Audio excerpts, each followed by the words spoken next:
Okay, my sinuses are acting up, but that's okay. We're just going to work through it. So I have had several people asking me what it looks like when I prepare for my sessions, and it's like curious energy healers. And so I figured I'd come on and talk about it. And so we're going to talk about my multidimensional scans and then my Akashic alignment sessions as well, because they're very different from each other. So the multidimensional chakra scan, I'm doing a shamanic journey into the person's energy field, but I'm not actually meeting with them. What I do is I go, oh, there's a little squirrel out here. I go on the journey, and then I send them a voice note summary as well as oracle cards and resources for their journey. An Akashic alignment session, I'm actually meeting with that person on Zoom, and we're actively working on things together, and I'm serving as a channel for their higher self, their inner children, their Akashic records, their soul contract, or different timelines, and I'm channeling that information to them in real time, because sometimes you do need a mirror reflection of yourself in order to work things out. And so I'm going to talk about how I prepare for the chakra scans. I will say, this is not something that I was just able to do right off the bat. Okay, this has taken years of practice with many different clients and with myself, because when you first start doing shamanic journeys, or it's known by many different names, but sometimes people fall asleep because you're in such a meditative, relaxed state, or oftentimes people struggle with pulling down esoteric concepts or things that their inner children are saying, or messages from their Akashic records.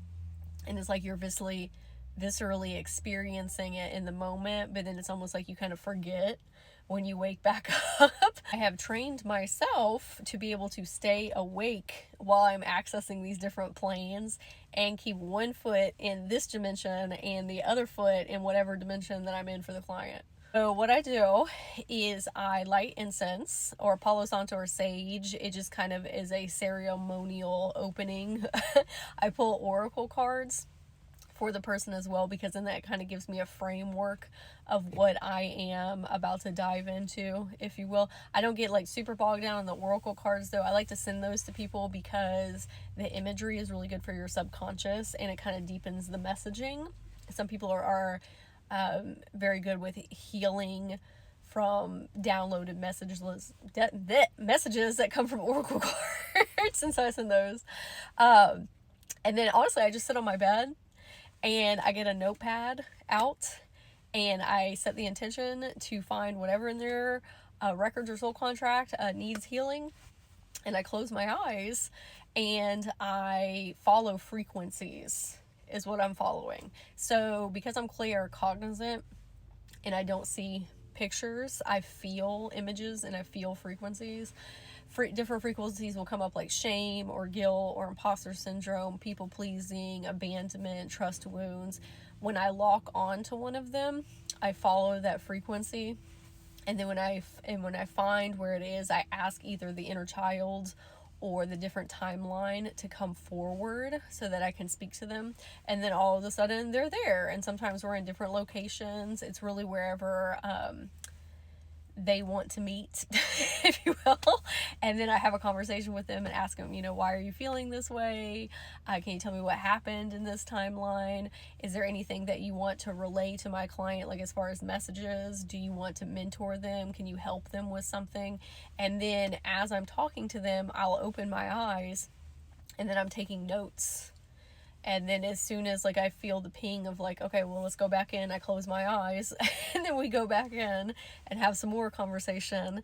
And then when I'm done talking to that inner child or that timeline or whatever their higher self wants to show me, I'll go to a different section of their energy field and kind of do that over again. Then once I get the ping that the transmission or the channeling is through, then I will give thanks, to higher self and the different timelines, different inner children.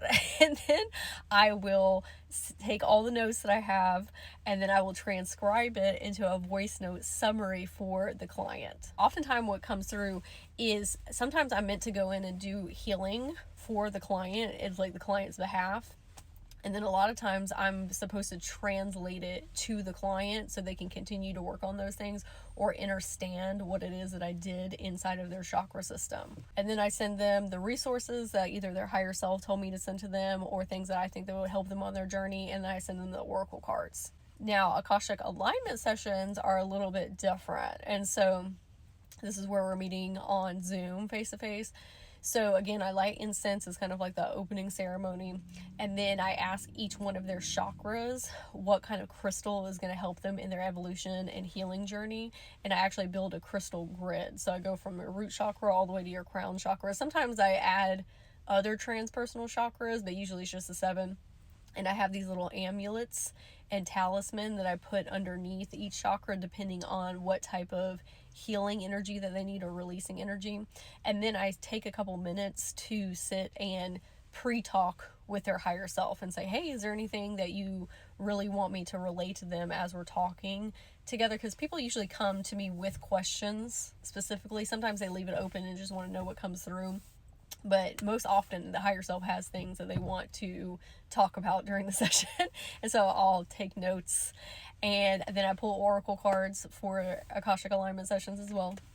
Then we get on Zoom, and then I say, okay, what are the questions that we have? And then I shift into this different consciousness state where I'm serving as a channel as their higher self or their inner children or different timelines. So they're talking to me, and oftentimes I'm giving them like my coaching advice or things based off of my personal history, but a lot of times it's coming like straight from these different versions of them or higher self or inner children.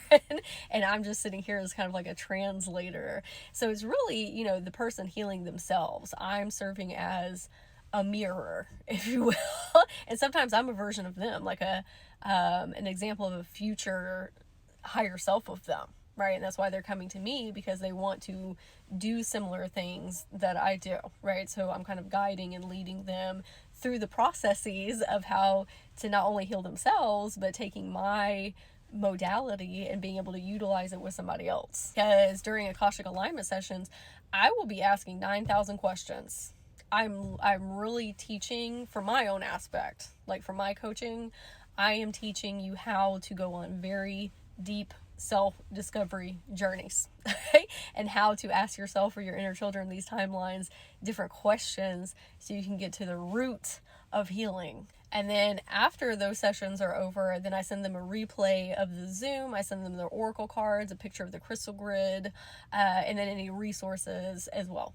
And again, this has taken time and practice to be able to do. When I first started doing healing coaching sessions like years ago, I was utilizing more of my psychology background and helping people heal their mental body and their subconscious.